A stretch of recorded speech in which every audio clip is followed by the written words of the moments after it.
ఆ రోజు బాబ్రీ మసీద్ కూలిపోయినప్పుడు డిసెంబర్ 16, 1992 నాడు పివి నరసింహారావు గారు ప్రధానమంత్రిగా లిబ్రహన్ కమిషన్ వేయడం జరిగింది. ఆ రోజు అద్వానీ గారి మీద, మురళీ మనోహర్ జోషి గారి మీద పివి నరసింహారావు గారి ప్రభుత్వం లిబ్రహన్ కమిషన్ వేస్తే ఇది భారతదేశంలో ఒక రికార్డు. ఈ కమిషన్ 17 సంవత్సరాలు నడిచింది. 48 సార్లు ఈ కమిషన్ కు ఎక్స్టెన్షన్ ఇచ్చారు. 17 ఏళ్లు శోధించి రిపోర్ట్ ఇచ్చారు.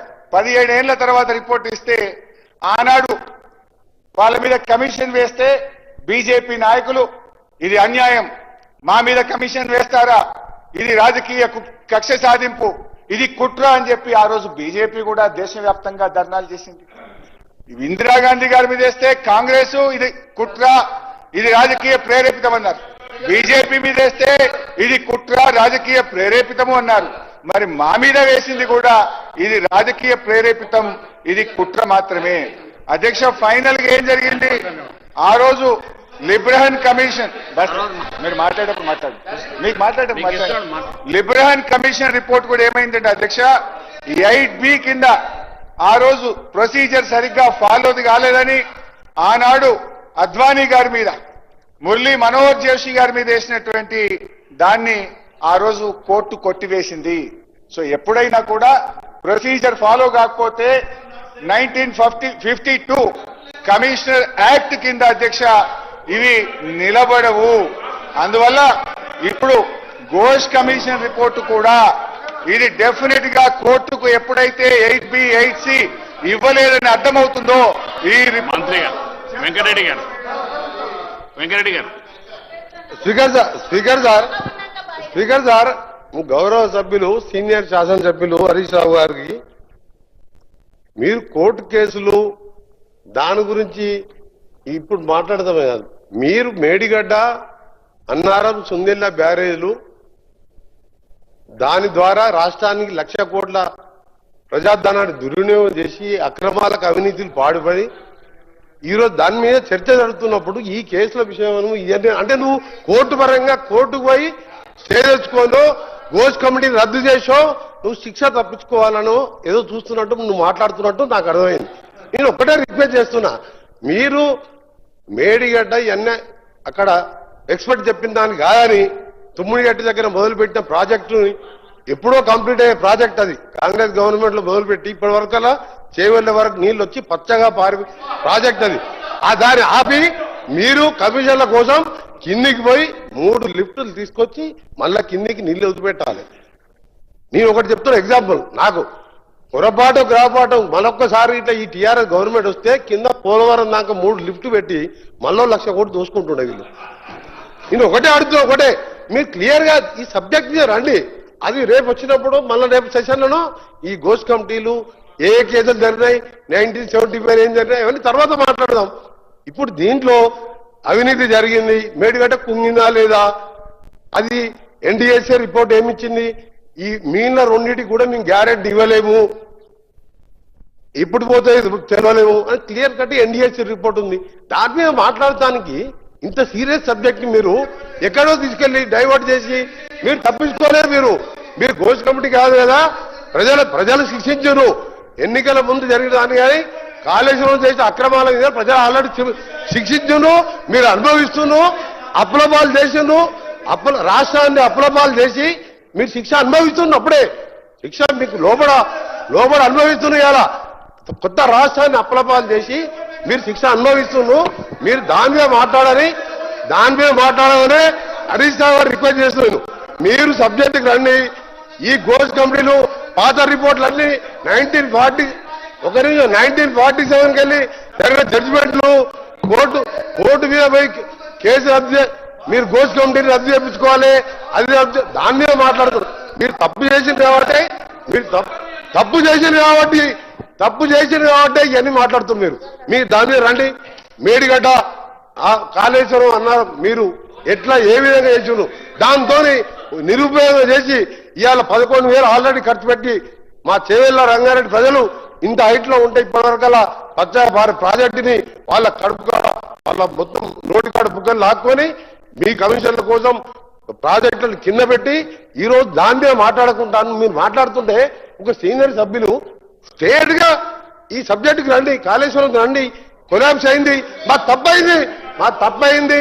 ఒక్క నిమిషం హరీశ్రావు, మా తప్పయింది, మా నాయకుడుకు ఎదురు చెప్పే వాళ్ళు లేడు, ఆయననే సీఎం, ఆయననే చీఫ్ ఇంజనీర్, ప్రపంచంలో వింత కట్టినట్టే కట్టిండు, టూరిస్టులను తీసుకుపోయిండు, అది చూడకపోతే కూలి కూడా పోవడం జరిగింది. మీరే కట్టిండు, మీరే కూలగొట్టిండు. ఒక నిమిషం అధ్యక్ష, నాగార్జున సాగర్ ప్రాజెక్టు పాలమూరు కూలీలు ఆ బండలతోని మొత్తం భుజాల మీద బండలు పలకొట్టి కడితే ఇప్పటికి ఒక్క దగ్గర క్రాక్ రాకుండా ఆ రోజు జవహర్లాల్ నెహ్రూ, ఇందిరాగాంధీ గారు అలాంటి ప్రాజెక్టు కట్టిన చరిత్ర ఉన్నది. నువ్వు ఆదరాబాద్ అయితే దగ్గర 3 ఏళ్ళు కాకుండా 5 ఏళ్ళు పడుతుంది. తొందర ఏమున్నది నీకు? ఎక్కడ కట్టాలో తెలియదు ప్రాజెక్టు. ఇంజనీర్లు వద్దన్న దగ్గర కట్టాం, మేడిగడ్డ కూలగొట్టినావు. దాన్ని ఏం చేయాలో మాకు అర్థం కాక మేము ఏం చేయాలో ఆలోచించుకుంటూ ఈ రాష్ట్రాన్ని ఎట్లా చేయాలి, రేపు 3 కూలిపోతే వాడు. అందుకని ఏది పడితే మాట్లాడకుండా స్ట్రేట్ గా సబ్జెక్ట్ రావాలని గౌరవనీయులు హరీష్ రావు రిక్వెస్ట్ చేస్తున్నా. దీని మీదే మీరు ఇరిగేషన్ మినిస్టర్ ఉండదు, ఆ తర్వాత ఇరిగేషన్ మినిస్టర్ లేడు రాష్ట్రానికి. 5 ఏళ్ళు సీఎం గారే ఇరిగేషన్ మినిస్టర్, 5 ఏళ్ళు మీరు ఉండరు కదా. దాని మీద మీరు స్ట్రేట్ గా రమ్మని నా రిక్వెస్ట్. మీరు కోర్టు కేసులు పోవాలంటే తర్వాత మాట్లాడదాం, నెక్స్ట్ సెషన్ లో మాట్లాడదాం, మొత్తం లా మొత్తం కూడా కేసులు మాట్లాడదాం. సరే అధ్యక్ష, కోర్టు కేసు గురించి మాట్లాడొద్దు అంటున్నారు. మరి కోర్టుకు ఇందిరాగాంధీ గారు ఎందుకు పోయినరు, ప్రణబ్ ముఖర్జీ గారు ఎందుకు పోయినరు? సో ఎవరైనా తన సహజ న్యాయాన్ని పాటించినప్పుడు, తన హక్కులకు భంగం వాటిల్లినప్పుడు వెళ్ళేటువంటి అవకాశం ఎవరికైనా ఉంటుంది అధ్యక్ష. అండ్ ఉత్తమ్ గారు కూడా మాట్లాడుతూ కోర్టుకు మీరు వెళ్ళినప్పుడు అసెంబ్లీలో చర్చించొద్దని కోర్టుకు వెళ్లారని కూడా ఉత్తమ్ కుమార్ రెడ్డి గారు అన్నారు. We never said that. మేము ఈ కేసును ఈ రిపోర్ట్ ను క్వాష్ చేయమని వెళ్ళాం తప్ప అసెంబ్లీలో చర్చిద్దాం విషయాన్ని మాట్లాడండి. ఇరిగేషన్ మినిస్టర్ గారు.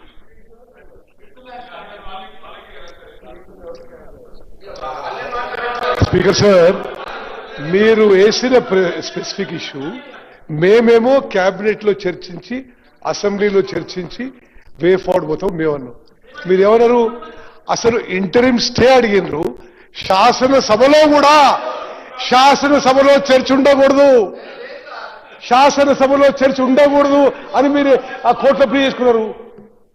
మాట్లాడండి హరీశ్రావు. ఉత్తమ్ గారు పాపం సరిగా ప్రిపేర్ కానట్టున్నాడు. Let him check the report. మీ అడ్వకేట్ జనరల్ ఫోన్ చేసి తెప్పించుకోండి, నా పిటిషన్ తెప్పించుకొని చదువుకోండి. Come prepared. మీరు చెప్పినవన్నీ కూడా చాలా బద్దాలనే. I come to you. So గౌరవనీయులు కోమటిరెడ్డి వెంకటరెడ్డి గారు పెద్దలు మాట్లాడుతూ, వెంకన్న మాట్లాడుతూ ఏమన్నాడంటే, హరీష్ రావు గారు మీరు సబ్జెక్ట్ మాట్లాడండి, మాట మార్చొద్దు అన్నారు. మాట మార్చుడు కోమటిరెడ్డి వెంకన్నకు అలవాటు ఉంటుంది తప్ప నాకు ఉండదు. విషయం చెప్పాలి. మీరు అనుమతిస్తే అధ్యక్ష, కోమటిరెడ్డి వెంకటరెడ్డి గారు కాళేశ్వరం ప్రాజెక్టు మీద మాట్లాడిన వీడియో తెచ్చాను. ఒక్క నిమిషం ఆ వీడియో చూపిస్తాను. అరే ఇదే వెంకటరెడ్డి గారు, ఈ చరిత్రలో కాళేశ్వరం లాంటి గొప్ప ప్రాజెక్టు లేనే లేదు అని వెంకటరెడ్డి గారు మాట్లాడారు.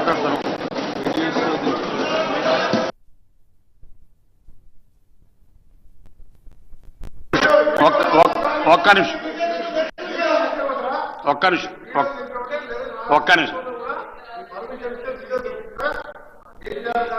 ఇస్తాను. ఒక్క నిమిషం. మీరు వీడియోలో ఇక్కడ ప్రదర్శన రూలింగ్ ఉంది, మీరు మళ్ళా వీడియోలో ప్రదర్శిస్తే ఎట్లా? మీరు సబ్జెక్టు మాట్లాడమని చెప్పినారు, మళ్ళా వీడియోలు ప్రదర్శిస్తే ఎట్లా? మీరు వీడియోలు ప్రదర్శిస్తే ఎట్లా? తెలంగాణ కోసం నేను ఉద్యోగం చేసి రాజీనామా చేసి నిరాదీక్ష చేస్తున్నప్పుడు కేసీఆర్ గారు, ఇదే హరీష్ రావు గారు, మా రామన్న గారు, కేటీఆర్ గారు, ఇతర శాసనం వచ్చి తెలంగాణ గురించి నేను చేసినవన్నీ కూడా చెప్పాను. తెలంగాణ ఎట్లొచ్చింది, కాంగ్రెస్ పార్టీ ఎట్లా ఇచ్చిందో వాళ్ళు కూడా చెప్పారు.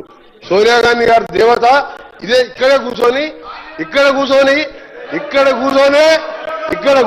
సోనియా గారు, కేసీఆర్ గారు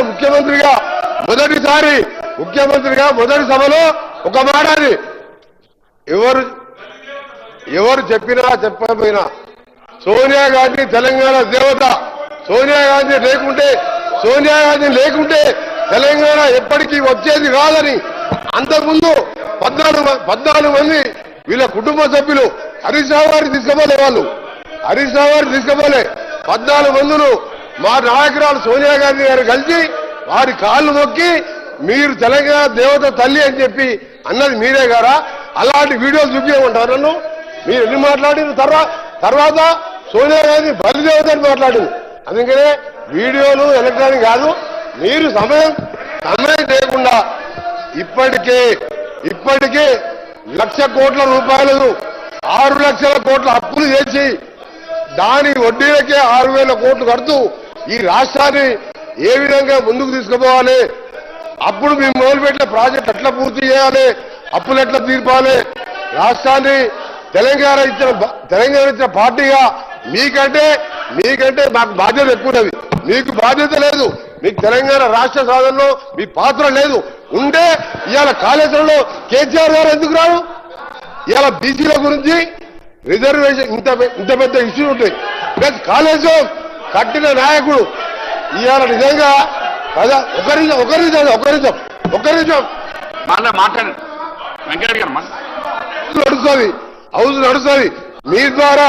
మీ ద్వారా కేసీఆర్ గారు ప్రధాన ప్రతిపక్ష నాయకుడు 10 ఏళ్ళు ముఖ్యమంత్రిగా చేసిన వాళ్ళు, ఆయనని మీ ద్వారా రిక్వెస్ట్ చేస్తున్నా, మీరు సభకు రండి. కాళేశ్వరంలో మీ పాత్ర మీదేందో చెప్పండి సార్. ఒకటి సార్, ప్రజాస్వామ్యంలో అధికార పక్షానికి ఎంత బాధ్యత ఉంటుందో అంతకంటే ఎక్కువ బాధ్యత ప్రధాన ప్రతిపక్షానికి ఉంటుంది. మా భట్టి గారు ఐదుగురు ఎమ్మెల్యేలు పెట్టుకొని 5 సంవత్సరాలు మీరు మైక్ ఇచ్చినా లేకున్నా కొట్లాడినా లేదా ఈరోజు డిప్యూటీ సీఎం గా ఉన్న భట్టి గారు ఉదాహరణ తీసుకోండి. ఖర్గే గారు 44 మంది అధికారం మాకు ప్రతిపక్ష హోదా రాలే. లోక్సభలో అప్పుడు మళ్ళా అధీర్ రంజన్ గారు పోయినసారి మేము ఎంపీగా